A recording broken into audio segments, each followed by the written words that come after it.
juga vokal. Kita bisa loh hanya menyentuh pundaknya misalnya. Ibu, sabar. Bismillah ya, sabar. Misalnya gitu. Ternyata ada beberapa pasien yang memang butuhnya adalah support emosional. Ya. Bukan penjelasan panjang lebar tentang kondisinya dia. Jadi kita harus tahu, balik lagi ke tadi, kita harus mengenali pasien kita satu demi satu. Unik, tiap pasien pasti berbeda cara menghadapinya. Kemudian tadi use non-judgmental, tidak menghakimi. Ini kan tentang pasiennya. Ya, jadi jangan mengecilkan rasa khawatir dari pasien tersebut.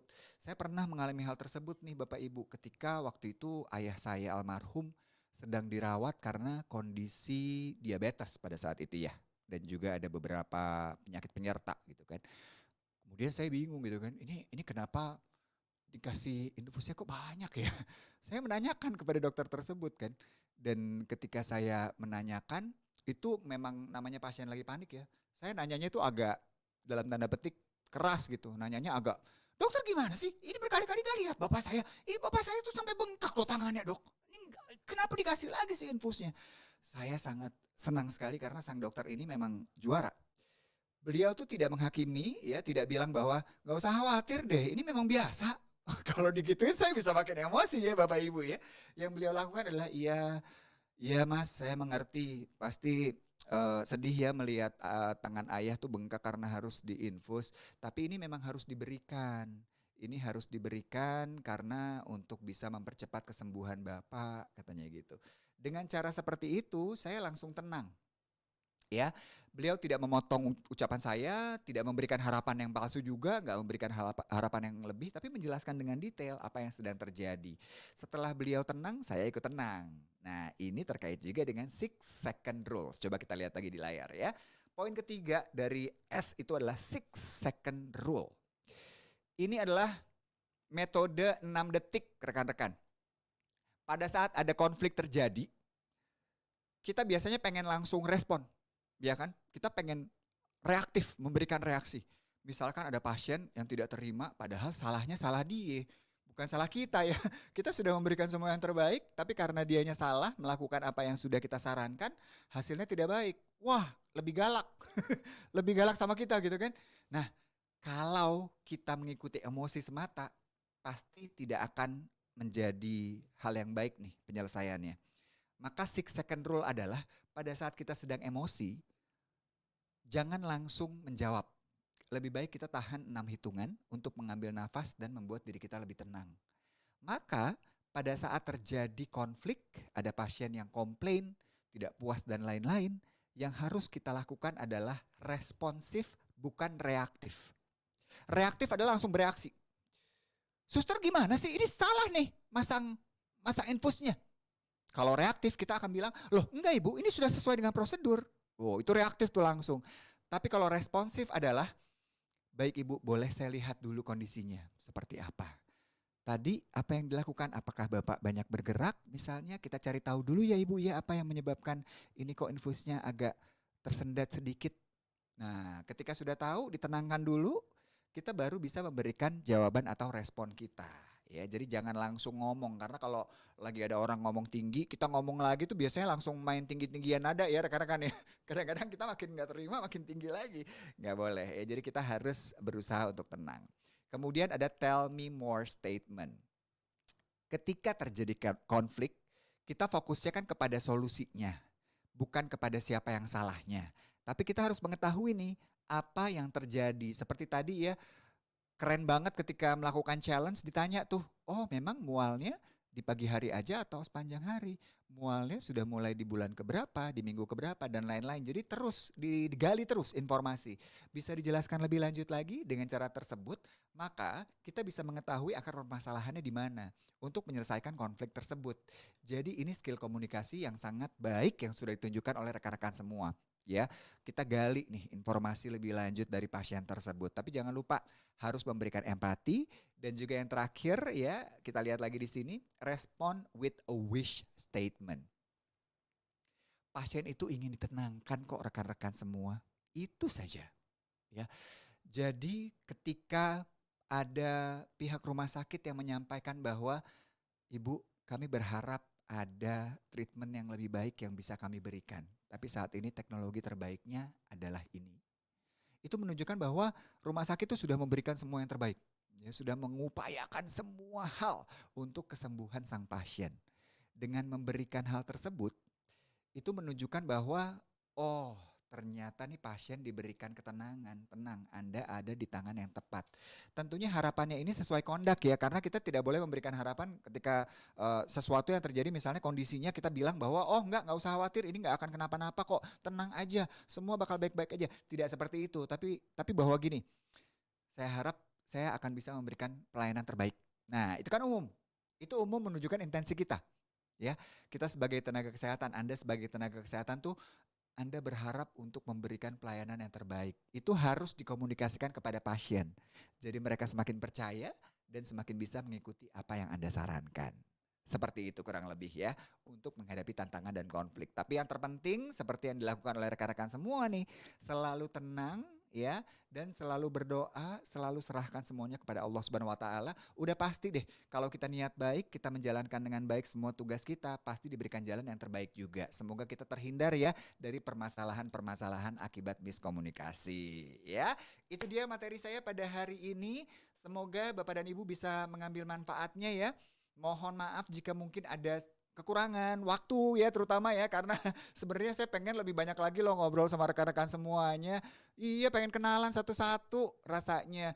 Ya kita doakan aja semoga pandemi segera usai saya bisa langsung mampir ketemu sama teman-teman di Makassar. Setuju? Jika setuju angkat jempolnya. Setuju. Tapi traktir ya Coto Makassar ya. Tetap minta makan akhirnya ya. Ya Allah seru banget Mas Agil. Gimana? Aman. Sehat? Sehat dong. Keren sakit di loh rumah Mas sakit. Agil. Kenapa? Iya benar juga jadi pasien ya kalau misalnya sedang tidak sehat ya. Oke. Luar biasa sekali lagi dong buat kita tepuk tangan yang paling meriah untuk kakak tercinta yaitu Mas Indra Herlambang. Luar biasa. Terima kasih sekali lagi saya ucapkan udah menjadi bagian acara ini tentunya. Acara ini spesial nih dari Nutrisia Sari Wisada, spesial juga untuk Rumah Sakit Ibu dan Anak Siti Hodijah. Satu Muhammadiyah Cabang Makassar sekali lagi dan boleh kita tepuk tangan yang paling meriah, tepuk tangannya. Mantap, keren banget loh. Menghadirkan sosok Indra Herlambang secara virtual. Waduh, keren banget. Oke, kita juga buka sesi tanya jawab sekali lagi buat Bapak dan Ibu semuanya. Apabila Anda ingin bertanya melalui dua fitur yang kita bisa manfaatkan. Yang pertama ada raise hand, yang kedua adalah chat box. Silakan, Anda bisa langsung bertanya dan memanfaatkan langsung momen ini untuk bertanya, berkonsultasi dan lain-lain. Nah, silakan kalau misalkan chat box, nanti Bapak dan Ibu tidak perlu harus menuliskan namanya, secara otomatis di Zoom itu nanti akan ke-record namanya, siapa akan muncul, cukup pertanyaannya seperti apa. Apabila ingin bertanya melalui raise hand, langsung aja klik partisipan tuh di paling bawah, itu ada, langsung klik aja raise hand. Nanti akan terhubung secara virtual bersama kami di sini tentunya. Nah, kalau misalkan berbicara mumpung ada Mas Indra Herlambang di tengah-tengah kita gitu. Jadi kalau misalkan ada beberapa pertanyaan bisa langsung ditanyakan nih. Perihal kondisi yang saat ini mungkin seringkali terjadi nih, pasien ini kan memang bermacam-macam nih Mas Indra karakternya. Dan menjadi tenaga kesehatan tugasnya begitu sangat berat saya perhatikan. Apalagi kalau misalkan dituntut juga dalam suatu perusahaan untuk memberikan pelayanan yang semaksimal mungkin bagi pasien. Apapun yang dilakukan semua bisa mendadak menjadi viral nih. Atas kelalaian atau pelayanan yang mungkin kurang maksimal seperti yang tadi Mas Indra singgung juga. Sekarang tuh apapun bisa dijadikan konten. Tersebar di lambe-lambe yang berkembang di sosial media. Ya kan? Rusaklah reputasi. Ya kan? Terus kredibilitas rumah sakit itu langsung dipertanyakan. Contoh kasus yang pernah terjadi, saya masih ingat banget gitu. Setahun atau 2 tahun terakhir, if I'm not mistaken, itu mendadak booming tuh. Antara perawat versus pasien. Kemudian bener kan ya Mas ya? Iya, saya pernah melihat juga. Itu cukup viral waktu itu ya Gil ya? Iya. Nah, ini menjadi perbincangan publik nih.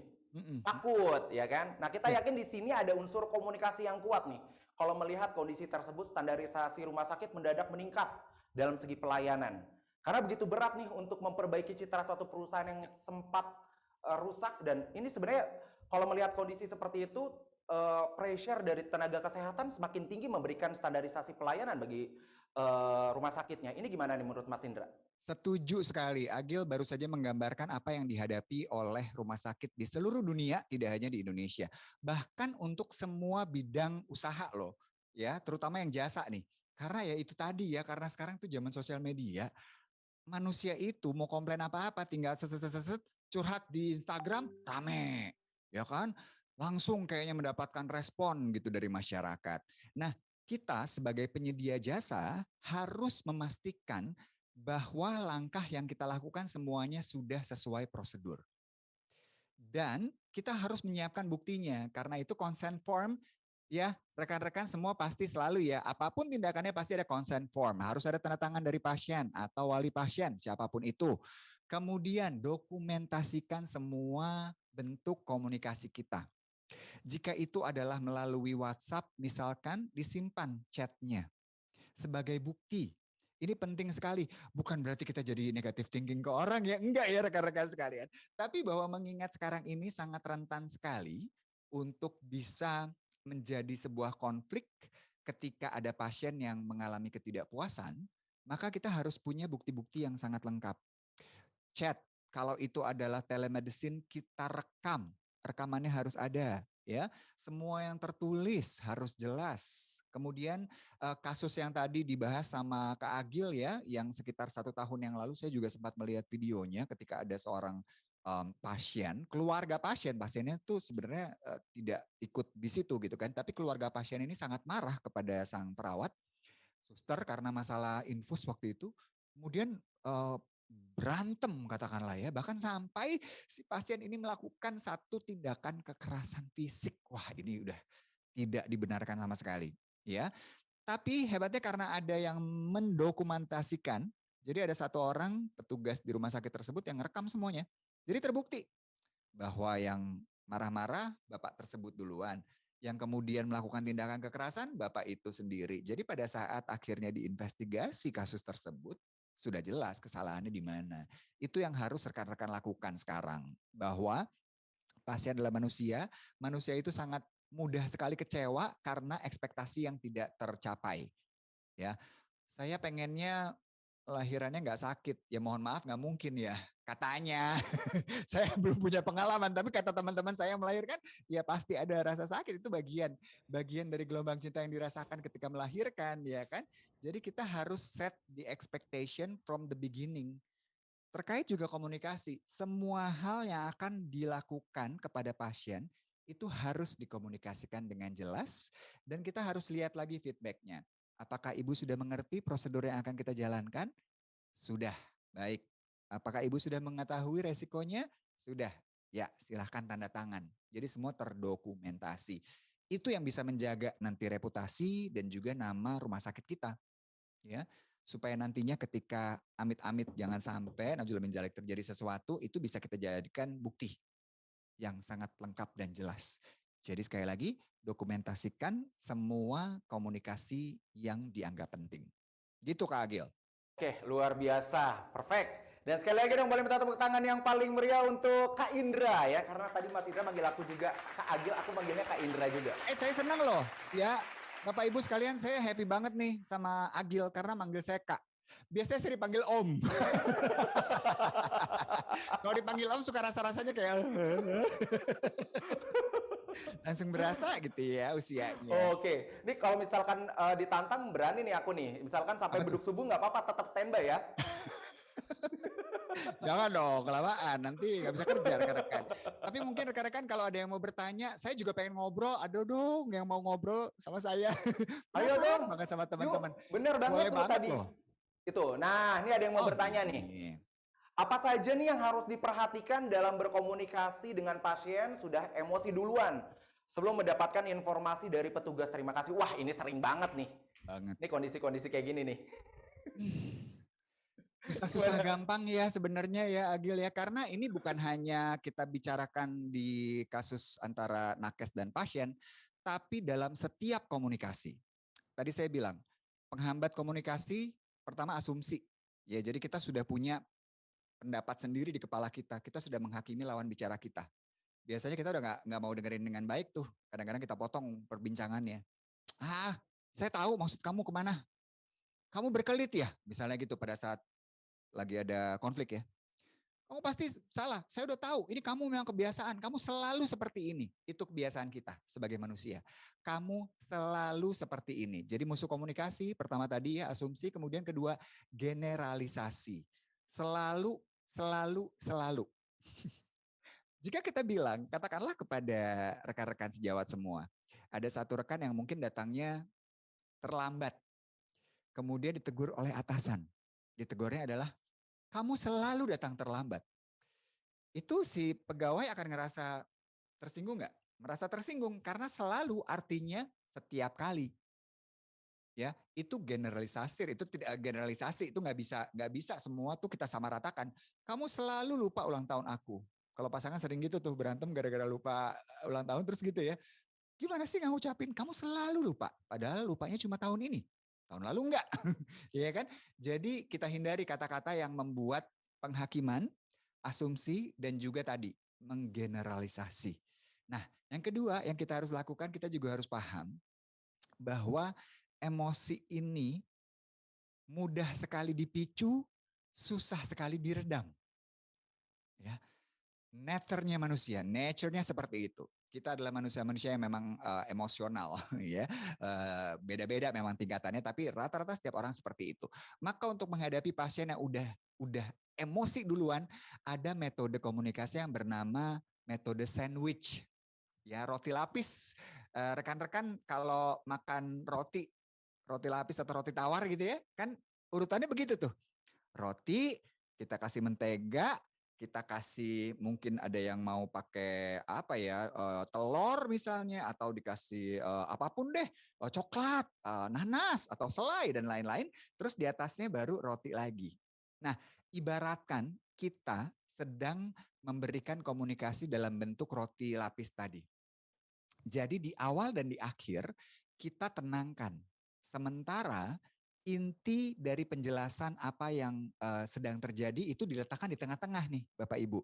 Jadi Bapak Zainal ya yang bertanya ya. Jadi gini, kalau menghadapi pasien yang udah emosi duluan, tugas pertama kita adalah meredam emosinya dulu, kemudian menjelaskan inti permasalahan dari sisi kita, kemudian ditutup dengan menenangkan kembali. Yang sering terjadi karena kita adalah orang-orang yang reaktif, kita ingin bereaksi langsung. Ketika dia emosi, kita langsung ngejelasin. Gimana sih suster, ini tangan bapak saya bengkak. Gitu kan. Kita langsung, loh berarti ini tadi bapak mungkin banyak bergerak. Ini. Langsung berusaha untuk menjelaskan inti permasalahan yang nantinya akan tereskalasi. Jadi perdebatan akan semakin meruncing. Suasana semakin panas tuh. Emosi ketemu emosi soalnya. Maka yang harus dilakukan ketika emosi, redamkan dulu. Setelah sudah agak tenang, baik Ibu, boleh tenang dulu ya Ibu ya. Oke, bagaimana penjelasan dari yang terjadi tadi? Boleh Ibu jelaskan lagi? Dijelaskan, kita kemudian memberikan jawabannya. Jadi Ibu, yang terjadi tadi adalah kami sudah memberikan sesuai dengan dosisnya. Tapi mungkin tadi Ibu ada kesalahan sedikit terjadi di sini ya. Kita bersama-sama perbaiki untuk mencari solusi ya Ibu ya. Udah dijelaskan tuh inti permasalahan. Ditutup lagi dengan demikian penjelasan kami Ibu. Ibu, gak usah khawatir ya. Ini tadi semoga bisa kita atasi, kami akan berupaya sebaik mungkin. Nah, seperti itu. Sandwich, depan, belakang, ditenangkan, tengah isinya. Seperti itu kurang lebih Kak Agil. Semoga terjawab ya. Siap. Keren, terima kasih Kak Indra. Selanjutnya kita bergeser lagi untuk penanya berikutnya. Di sini assalamualaikum Mas Indra. Wah, masih ada yang bilang Mas Indra. Waalaikumsalam. Ini kayaknya harus mandatori manggilnya kakak nih. Enggak apa-apa aja. Mau tanya nih, kira-kira gimana caranya menghadapi pasien jika ingin daftar via online tapi si pasien gaptek?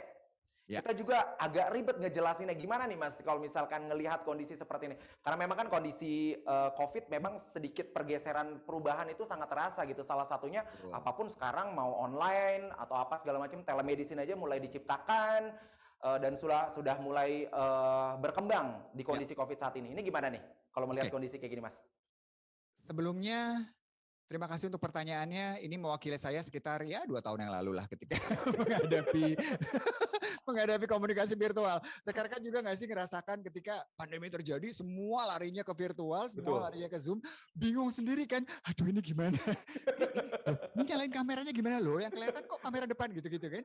Wajar sekali rekan-rekan semuanya bahwa kita harus beradaptasi dengan teknologi karena harus diakui teknologi itu sekarang ya perkembangannya tuh cepet banget, canggih banget sampai kita kadang-kadang juga nggak bisa ngikutin lagi gitu kan. Apalagi untuk usia-usia tertentu seperti usia saya dan juga mungkin ada rekan-rekan yang satu angkatan sama saya nih.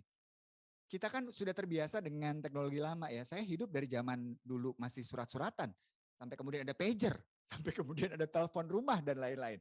Nah, ketika kita bicara soal teknologi, teknologi itu sebenarnya memang sudah diciptakan sekarang ya untuk mempermudah kita, ya.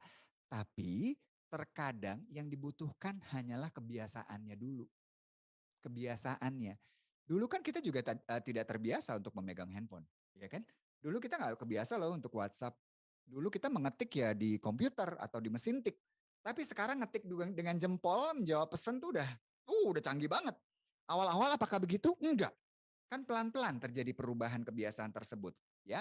Memang kita butuh banget waktu yang cepat nih untuk beradaptasi. Kalau dari segi kitanya sebagai penyedia layanan, rekan-rekan sebagai nakes dan juga rumah sakit ya, itu sudah pasti harus semuanya menguasai. Tapi memang benar, masalahnya di pasien nih. Terkadang ada yang gaptek banget. Gimana caranya ya kalau ngajarin tuh repot banget. Nah, yang kami lakukan kalau di Compassion ini, kami sering sekali membuat video tutorial. Jadi mungkin rekan-rekan di Siti Hadijah 1 juga boleh tuh mulai melakukan. Karena saya lihat nih YouTube-nya tuh aktif sekali, cakep banget Instagram-nya juga ya sosial medianya. Silahkan berikan tutorial-tutorial singkat dan mudah untuk melakukan sesi konsultasi secara online. Jadi kalau saya biasanya ya kita menggunakan screen recording, jadi kita langsung rekam, terus kita lakukan langkah-langkahnya. Misalnya nih, ya, langsung aja bagaimana caranya untuk mendaftar gitu kan. Oke, langsung tuh kita sambil mendaftar sambil direkam screen-nya. Kita daftar, kita masukin contoh-contohnya, masukin nama, alamat, nick dan lain-lain. Kemudian kita klik bagian yang mana dan sebagainya. Itu video tersebut kemudian kita upload di sosial media kita atau kita siapkan setiap kali ada pasien yang bertanya. Ketimbang kita ngejelasin lagi, kalau membuat teknologi ini dijelaskan secara komunikasi verbal itu memang sulit sekali, Kak. Ini memang repot ya. Teknologi itu harus ada gambarannya, harus ada ilustrasinya. Karena itu buatlah video-video singkat tentang bagaimana cara mendaftar, bagaimana cara melakukan konsultasi online, ya. Itu tinggal dibikin aja videonya kemudian dikirimkan kepada Bapak atau Ibu pasien tersebut supaya nanti bisa diikutin. Karena kalau kita jelaskan, misalnya kita jelasin gitu ya. Iya, jadi Ibu, oke, Bu gini Bu caranya. Sekarang Ibu buka kolom yang atas. Aduh bukan yang itu Bu, yang sebelah kiri. Ya, itu kan repot ya karena susah komunikasi dengan kata-kata dan visual di sambungan tuh memang sulit. Paling mudah bikin video tutorial. Singkat-singkat aja, pendek-pendek aja, posting di sosial media. Kemudian jika ada pasien yang menanyakan, kirimkan video tersebut. Itu udah cara yang paling mudah sekali. Gitu Kak, semoga Luar menjawab. biasa. Keren banget. Bener banget tuh. Jadi seperti yang Ya, tadi Kak Indra sampaikan tuh ya, penting banget semuanya tuh segala sesuatunya dipermudah gitu. Jadi apalagi sekarang akses di YouTube bisa gampang diakses, betul. Instagram atau sosial media bisa diakses, Mm-mm. informasi apapun itu bisa langsung dikepoin aja dari sosial medianya. Bener, dan Bener Kak nggak Kak? Agil ngelihat nggak sih bahwa kayak di TikTok, di Facebook, di Instagram, yang paling banyak mendapat perhatian tuh video apa? Video tutorial loh, ya kan? Betul. Cara memasak ini, cara nanam tanaman ini, A, B, C. Manusia itu senang banget ngelihat kalau ada video-video yang menjelaskan sesuatu dan step by step-nya. Jadi manfaatkan juga hal tersebut ya, keingintahuan orang tentang teknologi. Langsung bikin aja rekan-rekan ya.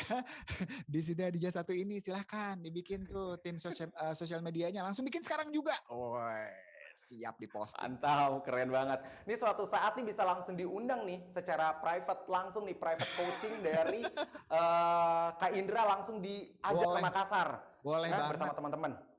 Boleh banget. Sekaligus Setuju. jadi pembicara juga. Waduh, luar biasa, keren banget. Ini ada yang mau bertanya lagi atau enggak? Apa semuanya sudah aman, Saya mau terkesima? ngobrol. Boleh nggak saya ngobrol sedikit sama Kak siapa ya? Kak Siska? Boleh, boleh, boleh, silakan. Atau siapa yang boleh saya ajak ngobrol? Kita Rekan-rekan. setia sampai beduk subuh, Kak Indra. Lamaan Kak Tinggal Agil. nanti saya berurusan sama manajernya. Ya, siapa nih Kak Siska? Wah, Kak Siskanya menghilang. Ayo, silakan langsung ditunjuk aja, Kak. Hai Kak Siska. Hai. Iya, Halo, hai. Assalamualaikum. Waalaikumsalam. Itu di belakang Kak siapa? Halo. Ini Halo, dengan Kak siapa? Kak Siska dan Kak Kak Rani. Kak Rani. Ini sedang di ruang praktek kah? Oh, lagi di ruang praktek ya?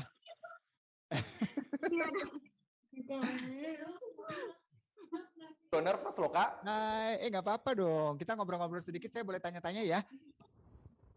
Iya, Mas Kak itu boleh. Mas Kak boleh. Om juga nggak apa-apa kok. Kayaknya masih lebih muda soalnya ya. Iya. Asal jangan dipanggil kakek ya. Ketuaan saya kalau kakek. Oke, coba ini Kak Siska saya mau tanya deh. Selama ini bertugasnya sebagai apa di RSIA Siti Hadijah 1? Sebagai perawat atau administratif? Bidan, Kak. Oh, bidan. Wah, keren pengabdiannya nih. Berarti penyuluhan juga nggak sih, Kak? Iya. Penyuluhan juga? Nah, saya pengen tahu nih pada saat melakukan penyuluhan suka deg-degan nggak? Saya jawab dulu kayak. Kenapa, Mas? Suka deg-degan nggak kalau lagi penyuluhan? Suka deg-degan ke penyuluhan. Iya, Mas. Kalau lagi deg-degan yang terjadi apa? Ngeblank, gemeteran, Biasa nih. gitu ya? Oke. Kalau begitu berarti sudah mendapatkan kurang lebih dari teman-teman seperti itu ya. Bahwa salah satu tugas rekan-rekan bidan kan juga memberikan penyuluhan kepada masyarakat. Ngomong di depan umum atau nanti nih kayak gini nih ngomong depan kamera. Wah, ditonton oleh banyak orang, rekan-rekan gitu kan. Pasti rasa deg-degan ada ya Kak ya? Nervous. Nervous, oke, nggak apa-apa. Kita bahas sekarang sama Kak Agil ya. Terima kasih ngobrol-ngobrolnya. Selamat bertugas kembali Kak. Terima kasih. Sehat selalu ya. Assalamualaikum Kak Agil. Tadi tuh Dia kita nervous ya? PR di awal soalnya saya udah janjiin. Ini rekan-rekan juga pasti akan banyak sekali nih mendapatkan tugas sebagai seorang public speaker. Ya, tiba-tiba ngisi webinar, ada dokter yang tahu harus mengisi sebagai narasumber, atau bidan yang harus memberikan penyuluhan dan lain-lain. Nah, nervous tadi Kak Agil aja bilang nih, MC yang udah sedemikian jago, lancar banget, ternyata masih ngerasa nervous. Saya nih Bapak Ibu jujur berkata ya, ini saya tidak bohong ya, sudah 19 tahun bekerja sebagai presenter, setiap kali ada di depan kamera, saya deg-degan. Wajar sekali. Ini adalah bukti bahwa kita manusia, karena nervous itu adalah turunan dari kata-kata nerves alias saraf. Jadi ketika kita nervous pada saat tampil di muka umum atau di depan kamera, itu karena syaraf kita memberikan sinyal kepada sekujur tubuh kita bahwa kita sedang menghadapi kondisi yang dalam tanda petik berbahaya. Jadi kalau zaman dulu nenek moyang kita, itu kan bahayanya adalah ketemu harimau, ketemu musuh ya, atau binatang buas. Nah, pada saat menghadapi hal-hal yang berbahaya nih, otomatis langsung tubuh kita menyiapkan diri untuk melakukan dua hal. Yang pertama adalah fight alias berantem. Ya, kalaupun itu menghadapi harimau, harimaunya kita lawan, ya kan? Atau yang kedua adalah flight alias kabur. Dua itu aja. Setiap kali kita menghadapi satu kondisi yang kita anggap membahayakan, tubuh kita menyiapkan diri untuk dua hal. Kabur atau hadapi bahaya tersebut. Tapi namanya juga tubuh kita, dia nggak tahu, dia nggak bisa bedain bahayanya ini adalah harimau atau kamera, ya kan? Bahayanya ini api, ya, yang kebakaran hutan, atau sekelompok ibu-ibu yang harus kita berikan penyuluhan. Kita mikirnya adalah ini bahaya, langsung deh tuh tubuh memberikan reaksi tersebut. Kenapa? Karena tubuh kita harus siap nih ketika kabur atau berantem. Makanya tiba-tiba tangan gemeteran, ada yang begitu pada saat nervous? Tangan gemeteran ya Kak Agil ya? Oh, saya juga serasa begitu tuh langsung. Tangan gemeteran itu adalah salah satu mekanisme tubuh kita untuk menyiapkan otot-otot kita bahwa ketika harus kabur, kita bisa kuat. pun dengan Mantap. keringat. Keringat kan Oke. ngucur tuh kalau lagi Mm-mm. grogi. Keringat itu adalah untuk meregulasi suhu tubuh kita. Mohon maaf di sini banyak dokter pasti lebih paham ya dok ya. Mohon maaf nih kalau saya menjelaskannya agak-agak kurang karena kalau saya dokter cilik dulu, dokter kecil waktu SD tidak tercapai keinginan menjadi dokter dewasa ya. Jadi intinya tubuh kita tuh memberikan banyak sekali reaksi-reaksi seperti tadi keringetan supaya suhu tubuhnya stabil. Dan juga keringetan itu kalau ada satu studi mengatakan zaman dulu ya manusia-manusia purba itu adalah salah satunya supaya licin ketika dipegang oleh lawan. Makanya keringetan supaya kita bisa mudah untuk mengelak gitu. Jadi yang harus kita pahami nervous, grogi itu wajar, itu manusiawi. Kalau tidak merasakannya, jangan-jangan kita robot, ya kan? Tapi yang kita harus lakukan adalah bagaimana untuk mengatasinya, menguasainya. Nervous ini energi, rekan-rekan semuanya, jadi nggak bisa diilangin. Kalau kita lagi mau memberikan penyuluhan nih, di depan ibu-ibu banyak 20 orang misalnya. Kita nervous. Terus kita bilang dalam hati, saya nggak boleh nervous, saya nggak boleh nervous, saya nggak boleh nervous. Yang terjadi apa Kak Agil? Yang terjadi apa? Yang terjadi malah bingung mau ngomong apa. Makin nervous. Makin nervous juga. Iya bener. Makin bingung, makin kacau dan gak karu-karuan. Jadi kita harus tenangkan, kita harus alihkan energi nervous tadi itu yang mengganggu, kita alihkan ke energi lain. Energi lainnya misalnya adalah dengan gerakan. Karena itu sebelum tampil, rekan-rekan sebelum naik panggung, sebelum ngasih webinar, bergerak dulu, senam dulu misalnya, ya joget-joget dulu, tiktokan biar santai tuh. Kak Agil juga pasti gerak-gerak dulu ya, supaya energinya udah enak.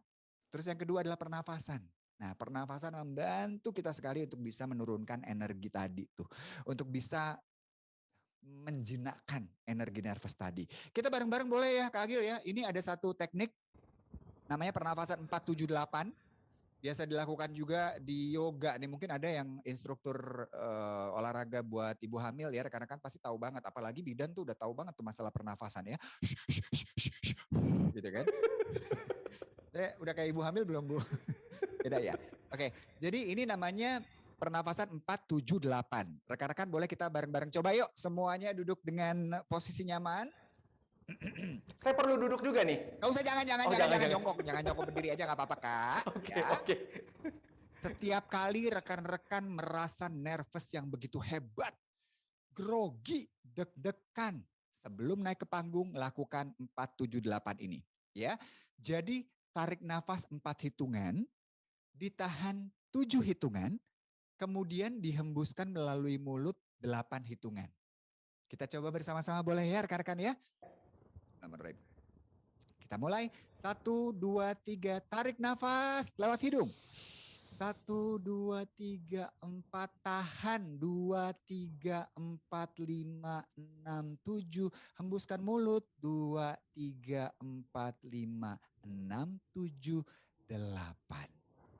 Saya ingin tanya di kolom komentar, gimana perasaannya setelah 478 tadi itu rekan-rekan?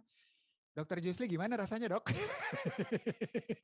Ya biasanya, lega, bener ya lega ya kak ya? Gitu langsung rasanya ya.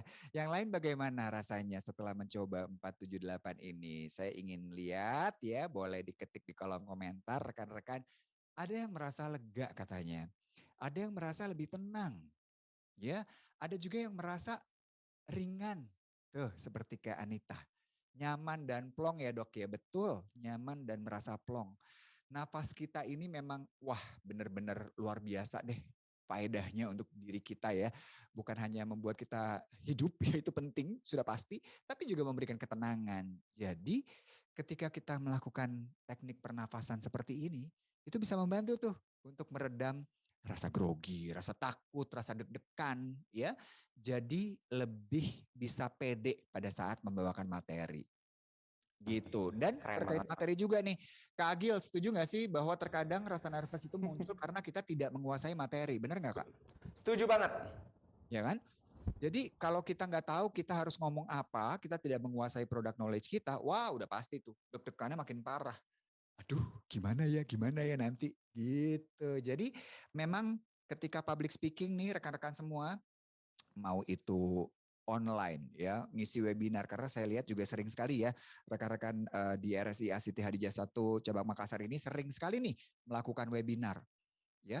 Itu kan pasti tuh menghadapi banyak sekali audiens. atau mungkin nanti pada saat sudah offline kita melakukan tatap muka penyuluhan kepada ibu-ibu di Makassar, ibu hamil tentang bagaimana cara menjaga kesehatan. Ya, itu kan langsung ketemu sama puluhan ibu. Nah, sebelum melakukannya ingat satu hal yang penting sekali yaitu persiapan. Ya, persiapan ini persiapan apa aja? Ya persiapan diri kita tadi, ya menjaga nervous kita. Kemudian persiapan materinya juga. Jadi kita harus tahu nih, kita mau memberi penyuluhan tentang apa sih? Kita jadi narasumber di webinar tentang apa sih ini? Oh, ternyata tentang menjaga pola makan yang baik selama masa kehamilan. Ya berarti harus sudah ngelotok sekali, harus sudah paham sekali dengan ilmu yang ingin disampaikan. Dan latihan itu penting. Begitu ceritanya Kak Agil. Luar biasa. Jadi hal tersebut juga bisa dipraktekkan juga bukan hanya pada saat kita lagi mau naik panggung atau mungkin pada saat kita menjadi pembicara, tetapi kalau misalkan kita mau menghadapi pasien yang mungkin tantrum. Bisa juga tuh metode yang seperti yang tadi Kak Indra sampaikan itu bisa kita terapkan juga tuh. Tarik nafas baru ya, konsultasi atau baru bisa berbicara langsung dan lain-lain. Dan sebenarnya kalau grogi atau nervous itu kan part of our responsibility ya sebenarnya ya. Betul. Jadi sebenarnya hal yang umum, hal yang biasa gitu. Jadi kalau misalkan tidak memiliki rasa grogi secara otomatis Anda tidak memiliki tanggung jawab dengan apa yang akan dilakukan tentunya. Cakep. Cakep nih. Anak Cakep didiknya banget. Kak Indra nih, luar biasa. Dan satu lagi nih Agil, kita juga harus ingatkan nantinya pasti akan ada ya kesempatan di mana mungkin terjadi konflik ya atau salah paham dengan pasien. Ketika terjadi perdebatan, ingatlah yang tenang yang menang. Tuh. Ya. Luar biasa tuh. Benar. Jadi harus kita pegang selalu pada saat kita berkomunikasi, kemudian terjadi sebuah perdebatan ya, udah mulai wah ini emosinya udah mulai sama-sama naik. Ingat, yang tenang yang menang. Jadi kita tenangkan diri kita dulu, kita tenangkan lawan bicara kita, baru kita selesaikan perbincangan tersebut. Oke. Keren. Luar biasa. Oke, sebelum kita menutup sesi ini, buat rekan-rekan semuanya, Bapak dan Ibu, kita akan lakukan foto bersama terlebih dahulu, tapi saya mau mengajak Kak Indra juga. Tadi mungkin belum melihat gerakan tepuk semangat versi Agil Bastian. Udah dong. Oh, udah ya? Nah. Oke ya, sekarang secara virtual, mumpung ada Kak Indra di sini bergabung bersama kita secara virtual, kita sama-sama tepuk semangat. Tepuk semangat! Semangat gitu. Lagi dong. Lagi ya, oke ya. Tepuk semangat. Semangat. Luar biasa. Kak lucu banget sih, Kak. Jadi semangat terus diikuti dengan Pargoy. Ya, anak TikTok nih pasti ya, Kak ya. Waduh. Luar biasa. Oke, kita lakukan virtual photoshoot terlebih dahulu. Silakan ya, open your camera ya. Ini gayanya gaya apa nih Kak Agil? Bebas, jangan terlalu tegang shy, jangan terlalu tegang kayak foto KTP. Kasih little heart-nya boleh, nggak apa-apa. Ya. Kalau misalkan sulit untuk senyum, ingat para petugas kesehatan itu hal yang paling bisa dilakukan adalah sedekah paling mudah adalah senyum. Yes, setuju.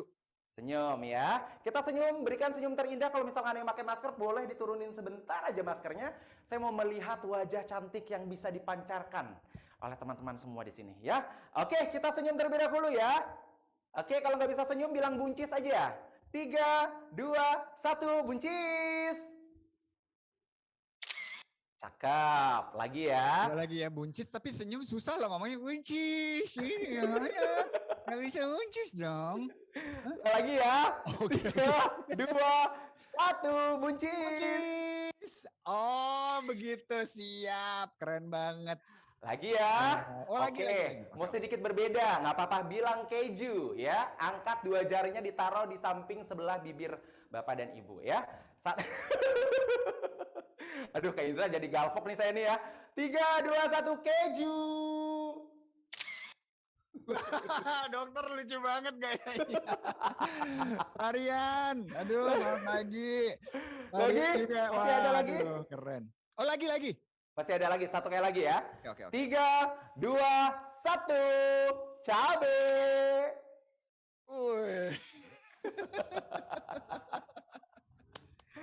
Oke. Kak Indra, terima kasih banyak atas waktu yang telah diberikan dan salam sayang, salam hangat untuk keluarga yang ada di rumah tentunya dan stay safe buat Kak Indra dan juga keluarga. Saya yang terima kasih ya, Kak Agil, terima kasih banyak. Dokter, terima kasih banyak, Dokter Jusli ya. Thank you so much. Abis ini saya juga ingin mendengar sesi dari dokter nih, pasti akan menambahkan insight juga buat saya.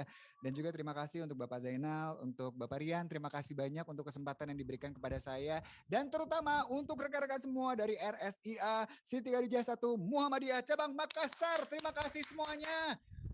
Semangat terus ya. Semoga sehat selalu, semoga sukses selalu, semoga kita bisa berjumpa di lain kesempatan. Amin. Wassalamualaikum Terima kasih. warahmatullahi wabarakatuh. Syekh, kamsahamnida. Wassalamualaikum warahmatullahi wabarakatuh.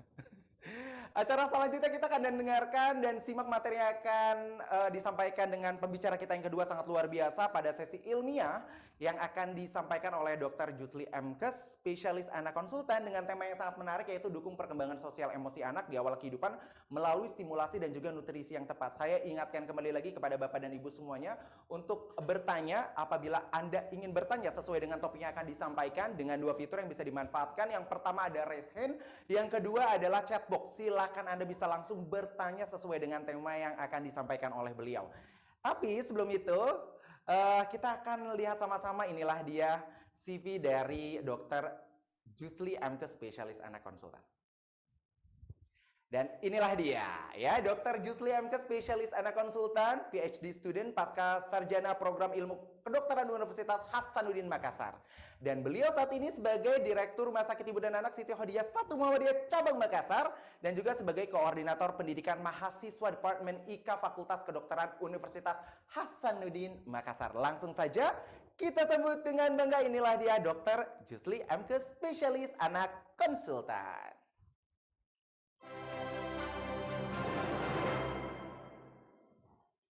Assalamualaikum warahmatullahi wabarakatuh, dokter. Waalaikumsalam warahmatullahi wabarakatuh, Mas Agil. Semangat pagi, dok. Semangat pagi. Selamat pagi. Oke, luar biasa. Saya senang banget nih ya. Dokter masih tetap bertahan meskipun tadi saya lihat dari galeri hikmat betul dari apa yang disampaikan oleh Mas Indra, dan sekarang kita juga ingin fokus mendengarkan apa yang akan disampaikan oleh dokter untuk upskill dan upgrade pengetahuan kita tentang dunia saintifik tentunya. Dukung perkembangan sosial emosi anak di awal kehidupan melalui stimulasi dan juga nutrisi yang tepat. Langsung saja saya serahkan kepada Dokter Jusli. Silakan. Ya, terima kasih Mas Agil. Assalamualaikum warahmatullahi wabarakatuh. Selamat siang dan salam sejahtera bagi kita semuanya. Pertama-tama izinkan saya mengucapkan puji syukur kepada Allah Subhanahu wa taala karena dengan izinnya acara ini bisa berlangsung dengan baik, lancar, dan alhamdulillah kita bisa mendapatkan banyak ilmu, terutama tadi ilmu yang sangat mumpuni dari Mas Indra Herlambang. Saya ucapkan terima kasih Mas Herlambang. Salawat dan salam kita kirimkan kepada Nabi besar Muhammad Sallallahu Alaihi Wasallam. Beliau adalah suri tauladan bagi seluruh umat manusia sampai akhir zaman. Pertama-tama saya ingin menyapa kepada yang terhormat Mas Herlambang yang sudah berbagi ilmu bersama keluarga besar staf RSIA Siti Khadijah 1 Muhammadiyah Cabang Makassar, kepada Mas Agil, hebat ya Mas Agil, kemudian Pak Rian dari Nutrisia Sari Husada, Ibu di sini juga ada hadir Ibu Mega ya, Ibu Mega ya. Ibu Mega ini sering ketemu ya di Khadijah, kontaknya dengan kami sangat baik sekali. Dan juga saya mau menyapa Ibu Andi Astati, sahabat saya dari Nutrisia Sari Husada. Izinkan saya share screen. Bisa terlihat PPT saya? Iya, sudah cukup jelas, dok. Jelas ya. Siap. Ya, saya diberikan tanggung jawab untuk membahas satu topik. Menurut saya ini sangat penting sekali bagi kita semuanya. yaitu dukungan perkembangan sosial emosional anak di awal kehidupan melalui stimulasi dan nutrisi yang tepat ya. Saya kira peserta kita pada siang hari ini eh, saya yakin 90% punya anak di sini ya, ya udah punya anak ya. Terus hampir 100% pernah berinteraksi dengan anak dari berbagai usia, tingkatan usia.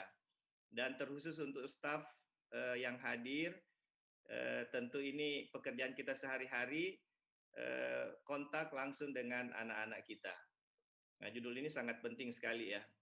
Nah, saya mau membahas dulu judulnya ini ya. Jadi perkembangan ya. Jadi perkembangan ini adalah salah satu karakteristik anak ya. Itu ada dua. Kalau kita bicara anak, kita berbicara dua yang penting. Pertama pertumbuhan, yang kedua perkembangan. Nah, yang pada kesempatan ini kita membahas perkembangan yaitu fungsi, perkembangan fungsi-fungsi dari anak itu. Nah, fungsi apa yang akan kita bahas yaitu fungsi sosial emosional. Ya, kalau ada bayi umur 3 bulan ya, kita senyum sama bayi itu, normalnya bayi itu harus berespon ya. Apakah dia spontan senyum ya? Dia itu menunjukkan adanya perkembangan sosial. Ya. Kemudian emosional anak biasanya dengan senyum berarti anaknya nyaman ya. Dan perkembangan emosional ini tidak hanya setelah anak dewasa, bahkan kita sebagai staf ya, saya sebagai dokter ahli anak, ketika bayi lahir, mulai di situ kita bisa menjaga emosional anak. Dengan cara bagaimana? Pertama, tentu meskipun dia tidak pahami, tidak mengerti, tetapi dia mendengar, kita menyapa bayinya, mengucapkan selamat datang di dunia ini. Ya, saya selalu mengucapkan selamat datang kepada bayi-bayi yang baru lahir. Ya, kemudian mendukung perawatan yang optimal. Jangan lupa suaranya jangan terlalu keras di ruangan bayi ya, karena pendengaran bayi itu sejak dalam kandungan itu sudah bagus ya. Bahkan dia sudah lahir itu lebih optimal lagi. Dan suara keras itu juga akan mengganggu psikis emosional anak. Termasuk hati-hati lampu yang terlalu terang ya. Jadi bayi itu 9 bulan dalam ruangan yang gelap. Ya, jadi kalau bayinya lahir dimasukkan dalam inkubator, kemudian dibiarkan dengan lampu yang sangat terang, itu akan mengganggu juga emosional anak ya. Kemudian yang kedua ini mengenai stimulasi dan nutrisi yang tepat. Kecerdasan anak itu ditentukan oleh dua hal. Ini yang harus kita pahami. Pertama adalah stimulasi, yang kedua adalah nutrisi ya. Kalau stimulasi nanti sebentar kita lihat bagaimana saraf-saraf otak itu berkembang kalau anaknya distimulasi. Nah, kemudian yang kedua, kebutuhan nutrisi untuk saraf-saraf ya, bukan cuman saraf, tapi kebutuhan yang lain. Tapi nutrisi ini akan menentukan kecerdasan berhubungan dengan nutrisi pada saraf kita. Jadi itu kira-kira makna dari topik ini. Ya. Nah, tadi saya katakan kalau kita berbicara anak, itu berbicara mengenai pertumbuhan dan perkembangan. Apa itu pertumbuhan? Pertumbuhan itu adalah berhubungan dengan size, ukuran. Ya. Jadi bertambah, jadi size-nya bertambah. Contohnya di sini berat badan, ya. Jadi kalau anak-anak atau pasien datang itu kita mengukur pertumbuhannya, menilai pertumbuhannya itu dengan menimbang berat badan, ya. Kemudian tinggi badan, lingkar kepala, ya. Jadi staf, perawat, ya, bidan, ya, termasuk saya juga dokter, jangan lupa mengukur tinggi badan, berat badan, lingkar kepala dengan tepat karena kita menilai pertumbuhan anak. Kemudian yang kedua adalah mengenai perkembangan ya. Salah satu perkembangan adalah perkembangan kognitif ya. Tadi saya katakan perkembangan itu berhubungan dengan fungsi. Fungsi apa? Contohnya penglihatan ya. Pada bayi penglihatannya jelas itu pada umur kurang lebih 3 bulan ya. Umur 2-3 bulan. Jadi maknanya apa? Pada anak umur 2-3 bulan harus melihat yang bagus-bagus ya. Ya, yang baik-baik, yang indah-indah ya. eh, hati-hati di rumah ya. Kalau anak sudah 3 bulan dia bisa melihat kita dengan jelas ya. Kalau nggak pakai baju ya dia lihat tidak pakai baju ya. Jadi harus dijaga pandangan anak untuk melihat yang baik. Kemudian yang kedua pendengaran. Pendengaran ini sudah berfungsi baik sejak lahir ya. Jadi sejak lahir itu sudah bisa mendengar semua. Jadi kita berbicara dengan lembut ya, pada bayi itu akan meningkatkan kemampuan adaptasi atau emosional bayi. Ya. Perkembangan yang lain lagi apa? Motorik kasar ya, anak bisa berdiri, mengangkat kepala, ya, tengkurap, kemudian duduk, ya, merangkak, berdiri, berjalan, berlari itu motorik kasar ya. Kalau motorik halus seperti mencoret-coret ya, mencoret, menulis ya, kemudian makan pakai sendok ke mulut ya. Kalau koordinasinya tidak bagus, bisa makanannya nggak masuk di mulut ya, bisa masuk di hidung nanti kalau anak itu perkembangan motorik halusnya tidak berkembang baik. Kemudian yang berikutnya adalah bahasa ya. Jadi anak itu umur 6 bulan sudah mengucapkan bahasa tidak spesifik ya, mungkin hanya berteriak a, ba, pa seperti itu. Tetapi kalau umur 1 tahun anak sudah bicara yang spesifik.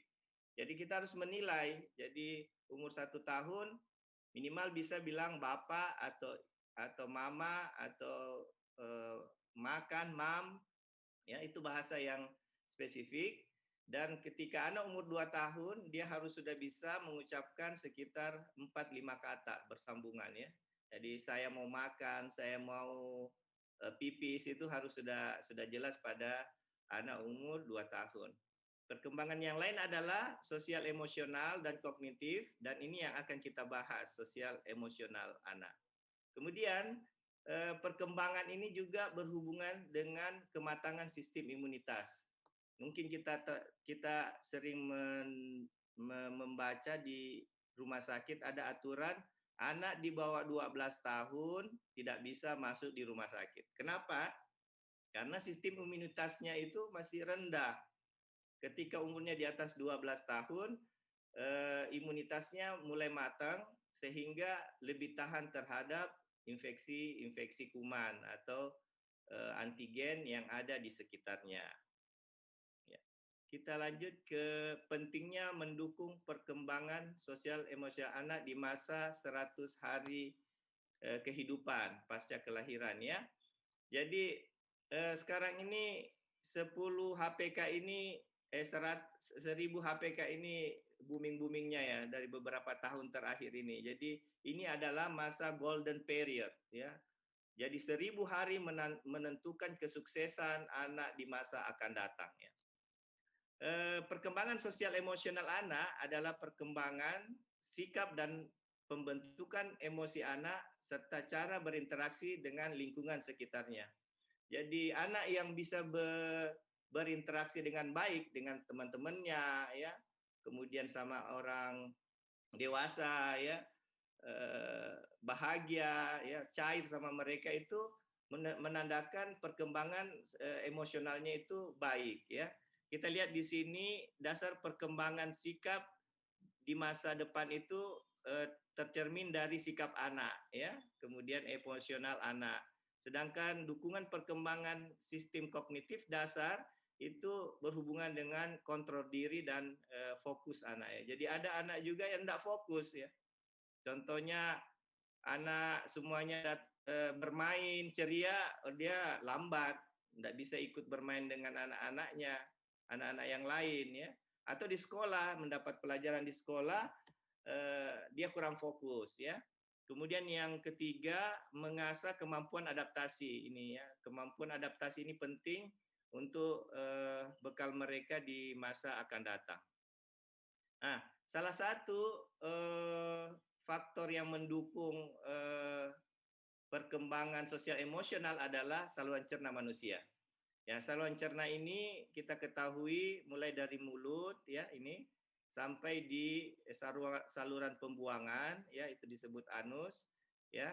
Nah, dan ini bertanggung jawab untuk konsumsi, ya, kemudian mencernakan makanan, penyerapan zat gizi dan pembuangan sisa-sisa makanan, ya. Ini biasa pada anak bisa gangguan di semua sisi ini. Contohnya ya, anaknya muntah ya. Jadi anaknya muntah tidak bisa masuk zat-zat makanan ya. Bisa juga tidak muntah tetapi makanannya tidak dicerna di lambung ya. Atau dicerna di lambung, penyerapan di usus halus itu kurang maksimal.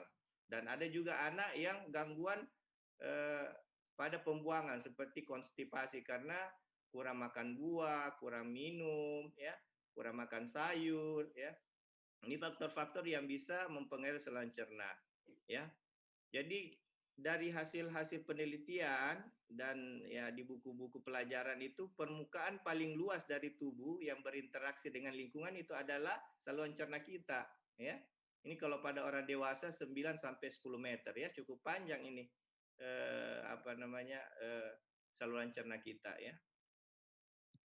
Nah, kemudian apa komponen penting dari saluran cerna ya? Ini banyak sebenarnya komponen dari saluran cerna, tetapi ada 4 hal penting yang ibunda, ibu-ibu, staf ya, dokter, perawat dan bidan harus ketahui. Yang pertama adalah 70-80% sel daya tahan tubuh. Jadi di saluran cerna kita ini ada sel-sel untuk imunitas kita ya. Sehingga kalau saluran cernanya tidak sehat, maka imunitas kita, imunitas anak itu akan menurun ya. Kita ketahui salah satunya itu ada namanya imunoglobulin A sekretori ya. Itu ada di saluran cerna. Ya. Jadi penting sekali menjaga saluran cerna kita. Yang kedua ini, 95% serotonin tubuh itu berada di saluran cerna. Apa fungsinya? Ini hormon yang dapat mempengaruhi perkembangan sosial emosional anak. Jadi ini sangat berhubungan dengan perkembangan anak-anak kita ya. Kemudian yang ketiga adalah 100 juta sel saraf neuron ya. Jadi ini dikatakan bahwa saluran cerna itu adalah saraf otak kedua dari tubuh kita ya. Nanti kita lihat bagaimana gambarnya. Yang memang saya lihat itu agak mirip ya antara otak dengan saluran cerna. Jadi 100 juta neuron ini menghasilkan berbagai neurotransmitter yang mempengaruhi mood dan rasa kenyang atau lapar. Jadi saraf-saraf ini harus juga dijaga dengan menjaga kesehatan saluran cerna. Kalau saraf-saraf ini bermasalah, maka anak biasanya nggak punya mood atau moodnya kurang atau dia selalu rasa kenyang ya atau mungkin ada gangguan yang lain ya. Kemudian yang keempat, nah ini yang penting ya, yaitu ada 100 triliun bakteri yang hidup juga di saluran cerna kita. Tetapi bakteri-bakteri ini disebut bakteri baik atau sahabat tubuh, bakteri sahabat tubuh. Nah, ini merupakan komponen penting yang mempengaruhi berbagai fungsi saluran cerna. Ya, jadi bakteri di saluran cerna itu ada yang patogen ya, yang menyebabkan anak sakit. Contohnya diare ya, E. coli itu kuman patogen ya. Kadang juga ada Salmonella typhi menyebabkan anak kena penyakit tipes ya.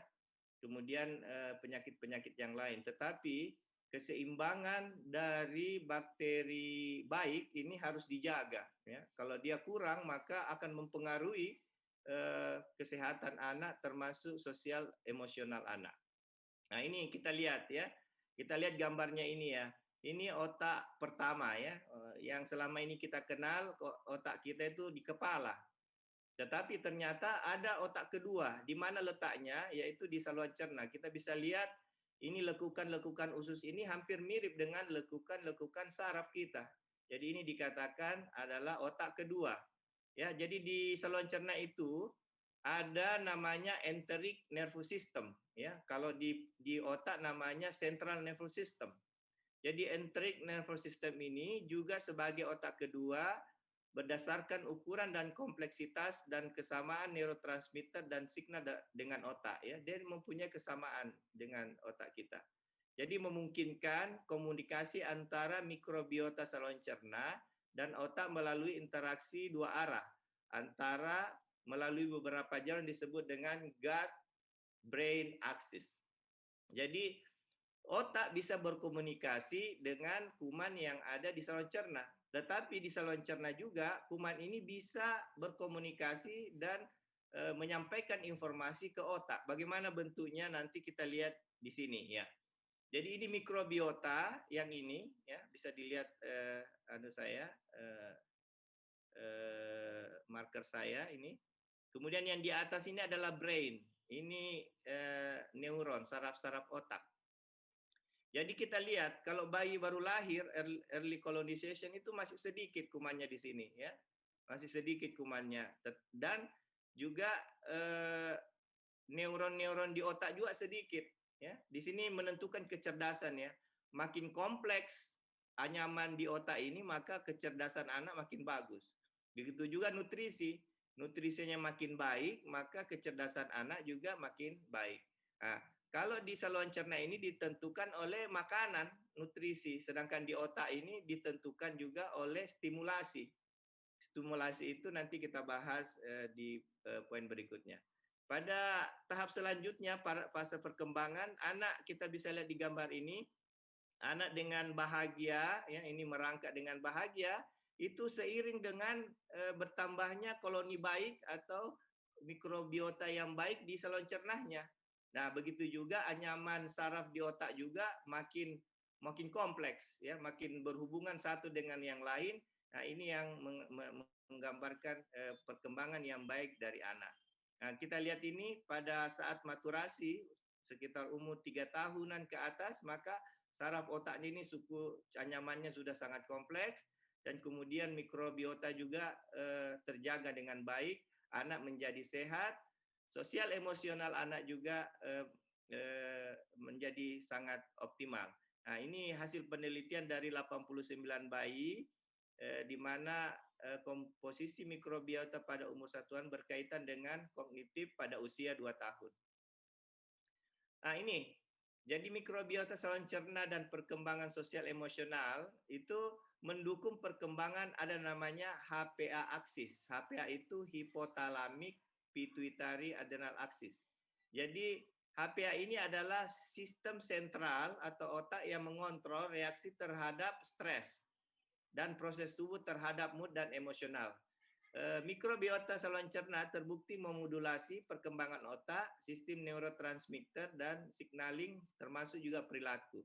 Jadi kita lihat di sini ya, otak pertama kita itu kan ini fungsinya daya ingat ya. Bila tidak mendapatkan nutrisi yang baik, stimulasi yang baik, maka kecemasan itu bukan kecemasan yang normal ya. Jadi cemas itu normal bagi anak, tapi kalau cemasnya berlebihan itu menjadi tidak normal pada anak. Nah, kemudian fungsi kognitif ya bisa mencegah depresi, stres, kemudian interaksi sosial. Nah, begitu juga ada namanya mikroglia. Mikroglia ini adalah salah satu sistem pertahanan tubuh yang aktif untuk menjaga kesehatan di otak. Sedangkan di saluran cerna bisa kita lihat mikrobiota dipengaruhi oleh genetik, bisa gaya hidup, ya, bisa metode kelahiran, ya, ada yang mengatakan persalinan per vaginam lebih bagus daripada seksosesaria, tetapi ada juga yang mengatakan seksosesaria juga banyak kelebihannya, ya, seperti itu.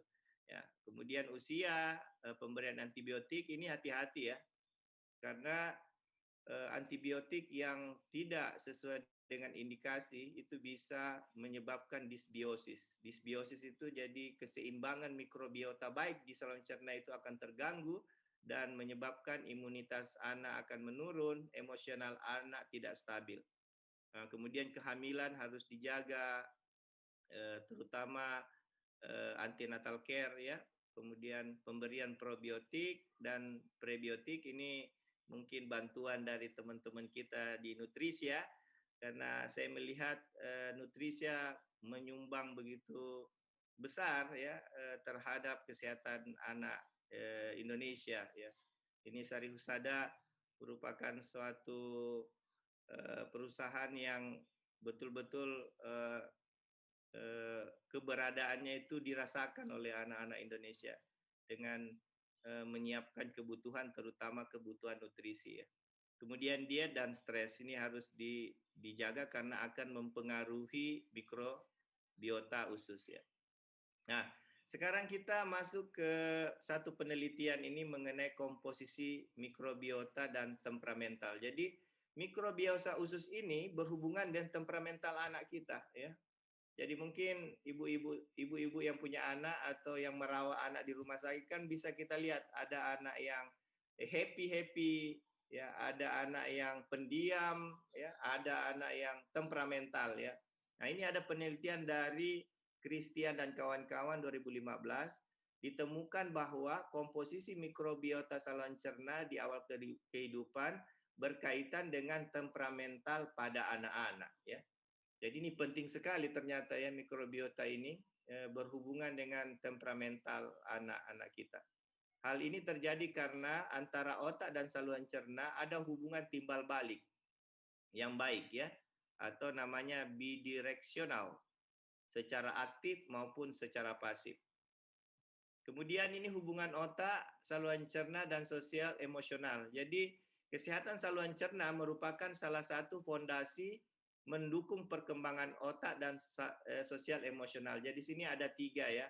Otak, interaksi antara otak, perkembangan sosial emosional anak, dan perkembangan saluran cerna. Kita lihat otak terlibat dalam regulasi motalitas saluran cerna. Jadi otak itu terlibat dalam pergerakan dari saluran cerna ya. Penyerapan nutrisi optimal di saluran cerna penting untuk mendukung perkembangan otak. Ya, pengaruh mikrobiota saluran cerna ini terhadap regulasi senyawa kimia otak, ya terutama GABA dan fungsi neuroendokrinnya ya. Nah, begitu juga di saluran cerna, keterampilan sosial emosional mempengaruhi mortalitas saluran cerna, ya termasuk tadi yang dijelaskan di atas mengenai neurotransmitter GABA yang dipengaruhi oleh mikrobiota saluran cerna, berpengaruh dalam perkembangan dan keterampilan sosial emosional anak. Begitu juga perkembangan dan sosial emosional, di mana otak berespon terhadap stimulasi yang ditujukan untuk perkembangan sosial emosional, dan stres akibat gangguan perkembangan sosial emosional dapat meningkatkan produksi hormon kortisol yang dapat mempengaruhi otak. Jadi antara mikrobiota otak dan dengan perkembangan sosial emosional ini sangat berhubungan dengan erat.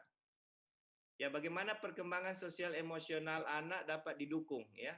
Nah, ini kita lihat pemberian stimulasi yang optimal sesuai tahap pertumbuhan. Yang kedua, pemberian nutrisi yang mendukung perkembangan otak dan kesehatan anak, saluran cerna anak ya. Kita lihat di sini saluran cerna dan otak saling mendukung ya. Kita lihat di sini otak ke saluran cerna, dia mengatur gerak motilitas usus, mengatur produksi asam lambung ya. Kemudian saluran cerna ke otak apa kontribusinya? Dia memproduksi komponen sinyal otak yaitu neurotransmitter dan penyerapan nutrisi ya. Jadi ini saling memberikan kontribusi lah ya. Kemudian perkembangan otak dan sosial emosional saling mendukung. Bagaimana caranya? Jadi otak itu memberikan perkembangan otak yang baik akan mendukung perkembangan sosial emosional. Nah, bagaimana dengan saluran cerna ke otak ya? Jadi stres memproduksi hormon kortisol yang berbahaya bagi kesehatan sel otak ya. Jadi ini betul-betul hubungannya yang sangat erat ya antara otak pertama dengan otak kedua. Begitu pula saluran cerna dan aspek sosial emosional itu juga ada hubungan timbal balik. Jadi perkembangan otak dan saluran cerna yang optimal bisa mendukung perkembangan sosial emosional anak ya. Nah, kemudian ini 1-2 slide terakhir. Dukungan perkembangan sosial emosional dengan memaksimalkan stimulasi dan nutrisi. Tadi saya sampaikan ya di awal, kecerdasan itu berhubungan dengan 2 hal. Yang pertama bagaimana stimulasinya, yang kedua bagaimana nutrisinya. Kalau stimulasi itu akan mempengaruhi saraf-saraf anak di mana makin banyak distimulasi maka jaringan-jaringan saraf itu makin kompleks. Kalau dia makin kompleks maka kecerdasan anak itu makin bagus. Kemudian yang kedua, nutrisi itu akan memberikan nutrisi yang bagus untuk perkembangan saraf. Begitu pula untuk sel-sel yang lain. Nah, cara mendukung perkembangan sosial emosional anak itu adalah orang tua dan interaksi dengan anaknya. Jadi lingkungan yang paling kecil dan eksklusif individu itu adalah ada namanya lingkungan mikro. Mikro itu hanya 2 saja, antara ibu dan anaknya. Jadi paling kecil lingkungan yang mempengaruhi sosial emosional ada itu 2, anak dengan ibunya. Kemudian meso itu adalah keluarga kecil, ada ayahnya, ada orang di rumah, ya. Kemudian lingkungan yang lebih besar. Orang tua sebaiknya memberikan nutrisi yang optimal dan stimulasi yang tepat. Ya, jadi menjaga nutrisi yang optimal ini penting sekali ya. Jadi 4 sehat 5 sempurna dulu ya. Waktu saya masih kecil itu selalu masih terngiang-ngiang di telinga saya.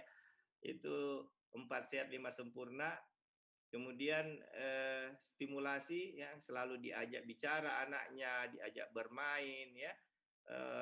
Kalau bisa luangkan waktu 30 menit namanya floor play itu bermain dengan anak di lantai selama 30 menit ya. Kita bergulat dengan anak-anak kita selama 30 menit mengikuti ritme anak kita ya, berkomunikasi aktif, itu akan meningkatkan sosial emosional anak. Nah, stimulasi dilakukan dengan cara apa? Bagaimana ya? Yang pertama itu dilakukan berkali-kali ya. Jangan distimulasi sekali seminggu hilang ya. Jadi orang tua ini harus, ibu terutama, selalu berinteraksi dengan anak dan berkali-kali ya. Jangan cuma waktu floor play, tetapi saat memandikan kita harus berbicara dengan anak, mengusap dengan lembut ya. Memberikan kesempatan anak itu memberikan respon ya. Kemudian yang kedua, dalam situasi menyenangkan ya. Jangan situasi yang horor ya. Sama anak-anak itu kita harus dalam situasi yang menyenangkan, meskipun pasien anak itu di rumah sakit kita banyak yang sakit, yang lemas, yang tidak punya tenaga, kurang senyum, kita sebagai staf harus memberikan situasi yang menyenangkan sama anaknya ya. Kadang saya lihat kadang juga ada orang tua ya yang tidak terlalu cuek begitu sama anaknya. Biasanya beda itu ya kalau anak pertama dengan anak yang kelima ya. Kalau anak yang pertama biasanya biar nyamuk saja baru terbang itu udah dimarahin itu nyamuknya. Tapi kalau semuanya anak kelima ya sampai anaknya sudah keringatan, basah, pakaiannya basah, nggak diganti ya. Jadi itu tidak memberikan situasi yang menyenangkan. Jadi sebagai petugas kesehatan ya, kita ini harus selalu melihat anak itu harus dalam situasi yang menyenangkan. Yang ketiga adalah secara 2 arah ya. Jadi setelah kita bicara sama anak, mohon mungkin menunggu respon anak itu ya, selalu memberikan respon dan menghargai respon apa saja yang anak berikan pada kita. Yang keempat, sesuai dengan tahapan perkembangan ya. Jadi tahapan perkembangan ini penting ya. Jangan pelajaran kelas 5 dikasih pelajaran untuk anak kelas 1 ya. Jadi kita harus tahu ini anaknya kelas 1. Ya, kelas 1 itu kompetensinya apa? Dia harus tahu apa? Pendekatan bagaimana ya. Jadi kadang kita salah ya. Kita berhadapan dengan siapa ya. Nah, ini anak ini banyak ya. Jadi ada anak neonatus di bawah 1 bulan, ada yang bayi dini umur 1 bulan sampai 1 tahun, ada bayi lanjut 1 tahun sampai 2 tahun, ada anak namanya prasekolah ya. Prasekolah termasuk TK ya, playgroup ya. Kemudian masuk anak sekolah 6 tahun sampai 12 tahun, kemudian anak remaja. Ya, jadi masing-masing tingkatan ini harus dipahami apa karakteristiknya, itu harus dipahami ya. Contohnya anak remaja. Anak remaja itu juga punya karakteristik yang khas anak remaja itu ya. Jadi harus didengarkan ya. Kemudian nggak bisa banyak menjudge ya atau banyak memonopoli ya. Kita harus memberikan anak remaja itu keleluasaan untuk mengekspresikan apa yang dia rasakan ya itu. Nah, kemudian memberikan nutrisi tepat sesuai dengan tahap usia. Ya, kita sangat bersyukur ya Nutrisia Sari Husada itu mendukung program ASI eksklusif ya 0 sampai 6 bulan ya. Jadi tidak ada makanan yang terbaik bagi bayi itu selain ASI eksklusif ya. ASI saja sampai umur 6 bulan. Kemudian di atas 6 bulan sampai 2 tahun ASI bisa dilanjutkan dan ditambah dengan MPASI, makanan pendamping ASI. Nah, di sini juga Nutrisia ikut berkontribusi yang menyediakan apa-apa kebutuhan nutrisi bayi yang di atas 6 tahun ya. Itu berbagai macam kontribusi dari Nutrisia Sari Husada ini. Dan kami sangat bersyukur di Rumah Sakit Siti Hadijah kita banyak dibantu, diberikan wawasan, termasuk acara hari ini betul-betul sangat bermanfaat bagi kami dan staf di RSIA Siti Hadijah 1. Jadi orang tua harus berperan penting dalam mendukung perkembangan sosial emosional anak dan orang tua dapat memberikan stimulasi yang optimal dan nutrisi yang tepat sesuai dengan tahapan usia. Saya kira demikian sharing ilmu yang bisa saya sampaikan. Semoga bisa dipahami, dimengerti ya. Kemudian saya tidak lupa mengucapkan terima kasih kepada Nutrisia Sari Husada yang telah banyak berkontribusi pada kesehatan anak Indonesia pada umumnya dan anak-anak di RSIA Siti Hadijah 1 Muhammadiyah Cabang Makassar. Sekian, Assalamualaikum warahmatullahi wabarakatuh.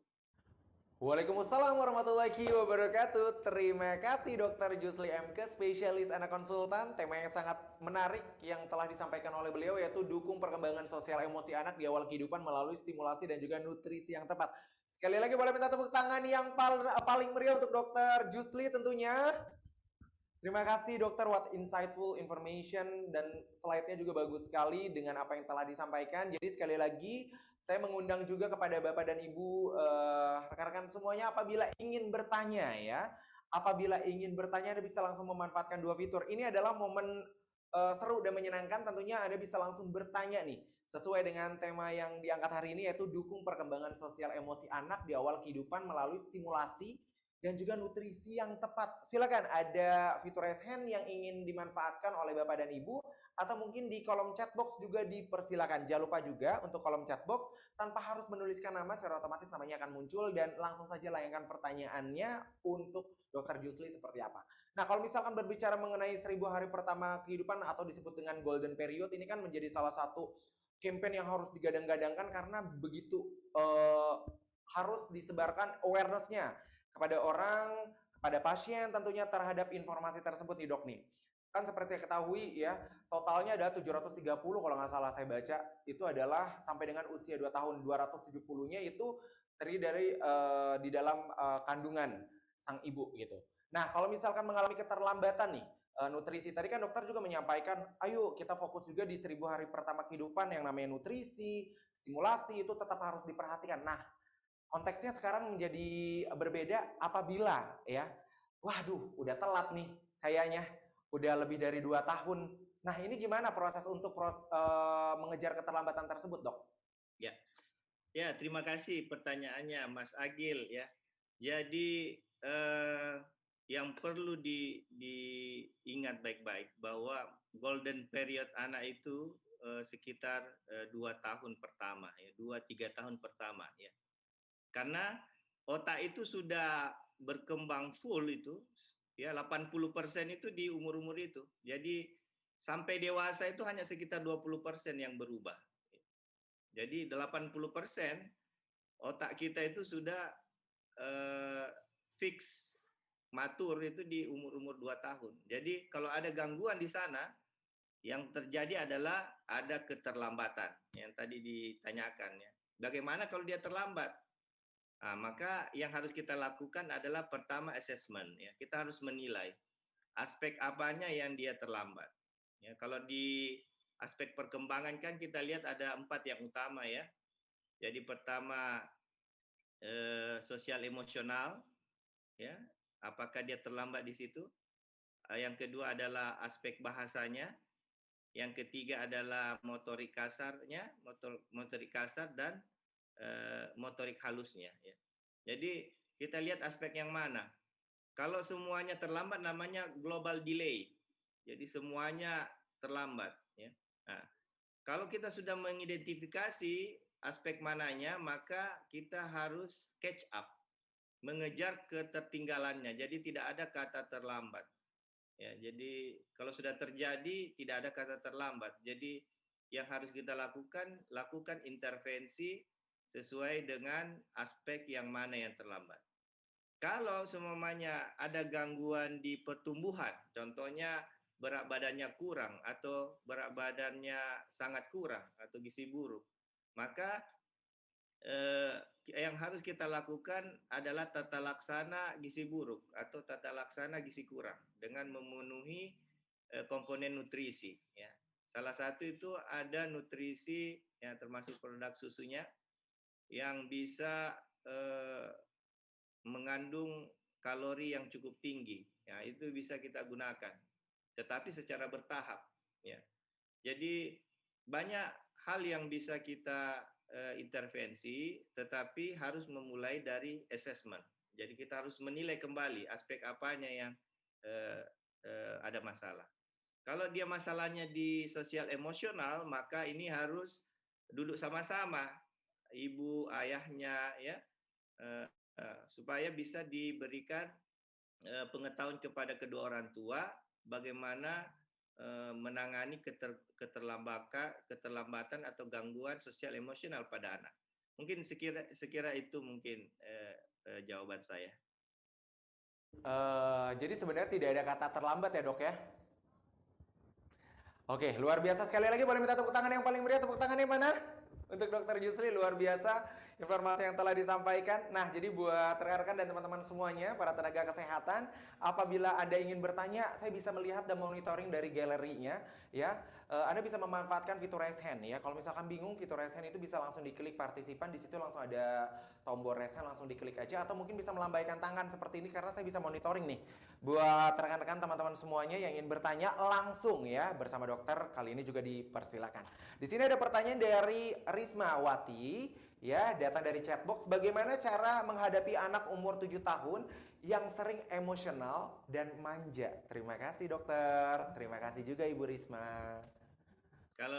Kalau mendapatkan anak dengan emosional, kadang kita juga emosional. Nah, ini yang bahaya sekali ya. Jadi kalau ada anak yang temperamental, emosional, terus mendapatkan orang tua juga yang tidak sabar, kemudian temperamental, maka bahaya anak ini. Jadi lingkungannya ini harus hati-hati ya. Nah, bagaimana caranya ya? Ini harus disadar dulu, orang tuanya dulu yang harus dipahami ya. Jadi langkah yang harus kita lakukan adalah memahami apa maunya anak. Sebenarnya anak itu tidak terlalu sulit sebenarnya ya, karena anak itu pemikirannya simple.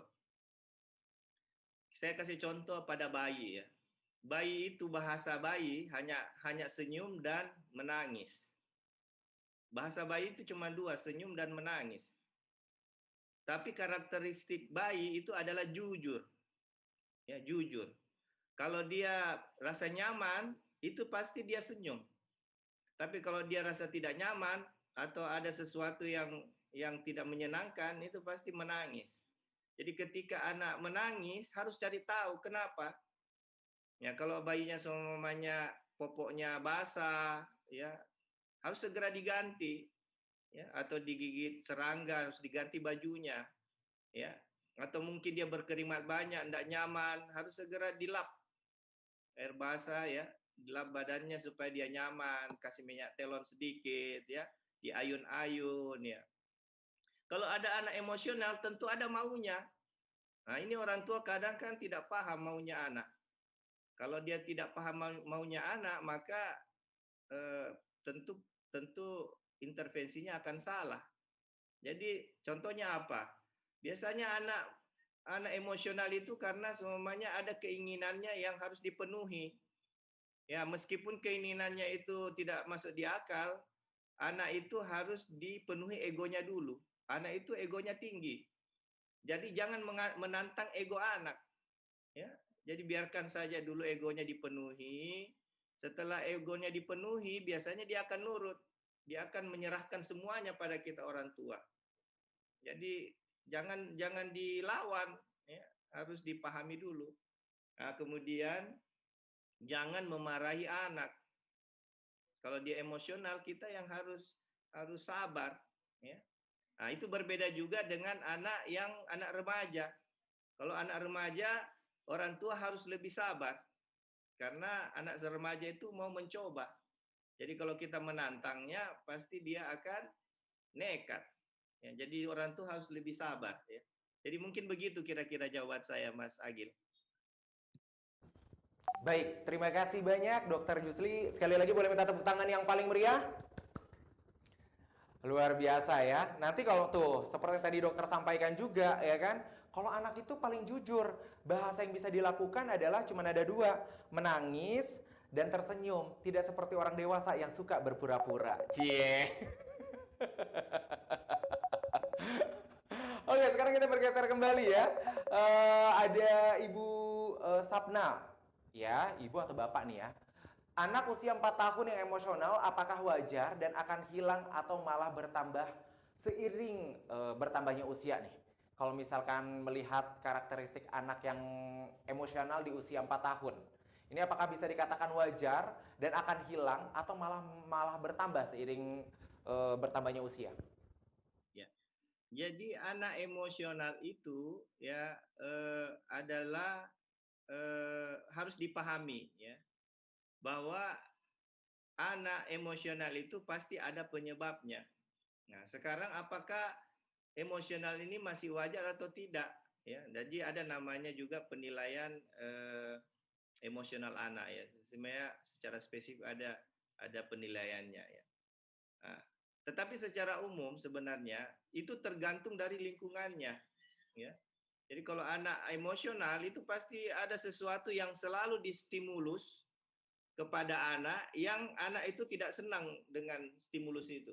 Nah, ini yang harus dilepas ya. Jadi ibunya ini harus tahu, oh yang ini dia tidak suka anak saya ini. Kalau dikasih begini dia harus langsung temperamen dia. Ya, langsung emosional. Nah, ya stimulus ini harus dilepas. Ya, harus dilepas. Nah, kalau sudah dilepas, anak harus didekati dengan lembut. Dituruti aja dulu egonya. Kemudian sedikit-sedikit diberikan pengertian. Karena umur 4 tahun itu udah bisa diberikan pengertian. Jadi anak itu udah bisa menangkap. Meskipun dia marah temperamennya, tetapi dia menangkap yang baik dari orang tua. Tetapi kalau kita pendekatannya itu dengan temperamental, itu sebenarnya anak itu sebenarnya tidak menerima. Jadi kalau dia tidak menerima, larinya kemana? Menangis dia. Ya, dia mau membalas tapi dia tidak punya kekuatan. Nah, itu berbeda dengan remaja. Kalau remaja dia bisa membalas. Tetapi kalau anak dia tidak bisa membalas, tetapi dengan cara melarikan diri dengan menangis sekuat-kuatnya atau ya dia melakukan hal-hal yang menarik perhatian orang tua.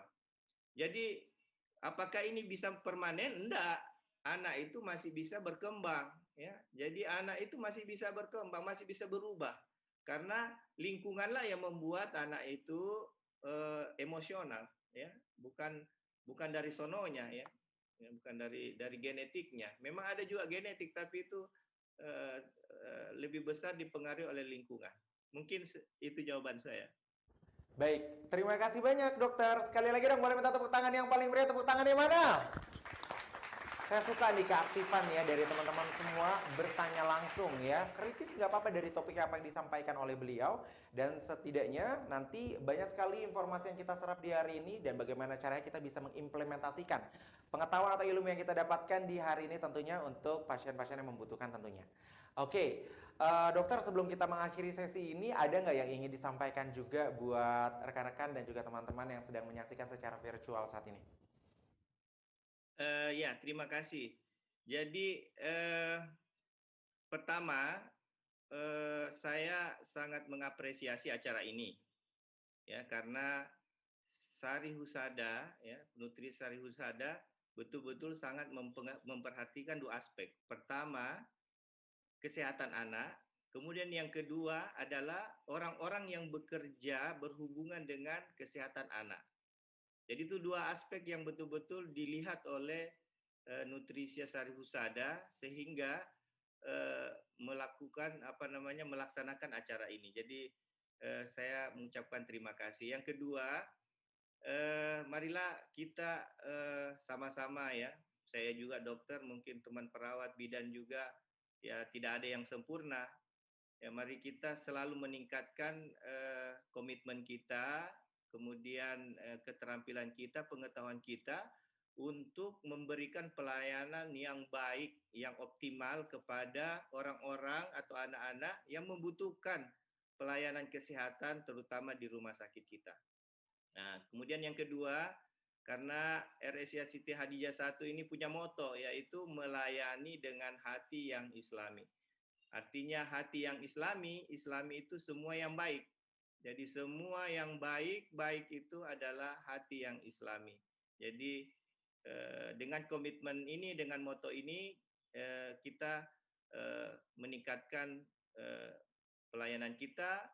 Semoga masyarakat bisa merasakan keberadaan kita ini, terutama di Kota Makassar. Mungkin itu saja, Mas Agil. Dari Ya, saya. terima kasih banyak Dr. Jusli, MK Spesialis Anak Konsultan atas pemaparan yang telah disampaikan. Dan tuntas sudah acara di hari ini. Terima kasih banyak segala atas bentuk perhatian yang telah diberikan oleh Bapak dan Ibu semuanya. Dokter, terima kasih sekali lagi kami ucapkan perwakilan dari Nutrisia Sari Husada atas waktu dan kesempatannya. Terima kasih, salam sayang untuk rekan-rekan yang ada di sana, yang ada di rumah juga, dan salam sehat untuk kita semuanya. Terima kasih banyak. Dan tentunya saya ucapkan terima kasih kepada Dr. Jusli MK Spesialis Anak Konsultan atas waktu dan materi yang sudah dibawakan. Tentunya ini sangat menambah wawasan kita semua yang hadir pada acara hari ini tentunya.